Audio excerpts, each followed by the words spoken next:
শীতের রাত, চারপাশ নিস্তব্ধ, বাতাসে অদ্ভুত এক ভারী অনুভূতি। এই সময়টায় কি আপনি কখনো অকারণে ভয় পেয়েছেন? হঠাৎ অদ্ভুত স্বপ্ন, মনে অস্থির, অজানা আশঙ্কা এরকম অনুভব হয়েছে?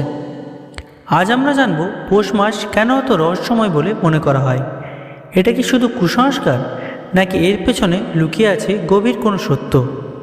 চলুন তারা না দেরি করে ভিডিওটা শুরু করা যাক। আর চ্যানেলটিতে নতুন হলে অবশ্যই চ্যানেলটি সাবস্ক্রাইব করতে একদমই ভুলবেন না।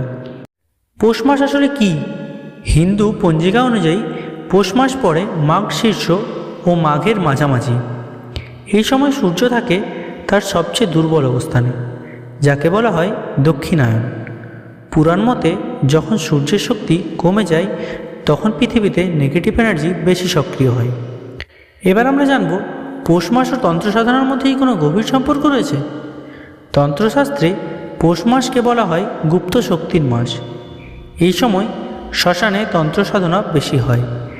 কালী, ভৈরব, চামুণ্ডা উপাসনা বাড়ে। গুপ্ত মন্ত্র সাধনা দ্রুত ফল দেয়, কারণ বিশ্বাস করা হয় এই সময় দেবলোক ও ভূতলোকের পর্দা সবচেয়ে পাতলা থাকে।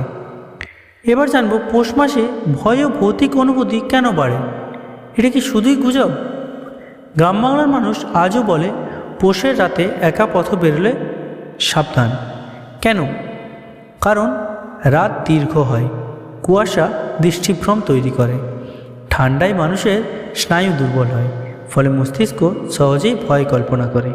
এটাই হলো তার প্রকৃত কারণ। কিন্তু প্রশ্ন হলো, সবটাই কি শুধু মনস্তত্ত্ব, নাকি সত্যি কিছু অদৃশ্য শক্তি রয়েছে? এবার আমরা জানব বিজ্ঞান কি বলে তা নিয়ে। বিজ্ঞান বলছে শীতে মেলাটোনিন হরমোন বেড়ে যায়। এই হরমোন বেশি হলে মানুষ বিষণ্ণ, ভয়প্রবণ হয়। ঠান্ডায় রক্ত সঞ্চালন কমে, ব্রেন কম অক্সিজেন পায়, তাই মানুষের স্বপ্ন অদ্ভুত হয়, ভয় বাড়ে, হ্যালুসিনেশনও হতে পারে। কিন্তু বিজ্ঞান এখানেই থেমে যায়।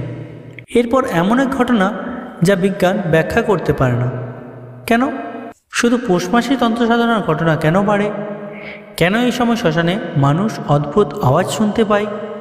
কেন বহু সাধক বলেন পৌষের শক্তি নিজে থেকে ডাকে?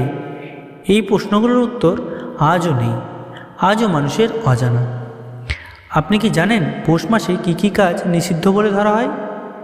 পুরাণ ও লোকবিশ্বাস অনুযায়ী গভীর রাতে একা নদী বা শ্মশান ঘাটে যাওয়া, গভীর রাতে নাম ধরে ডাকলে সাড়া দেওয়া, আয়নার সামনে বেশি সময় বসে থাকা, অকারণে মন্ত্র উচ্চারণ, কারণ বিশ্বাস করা হয় এই সময় ভুল করলে নেগেটিভ শক্তি আকৃষ্ট হয়।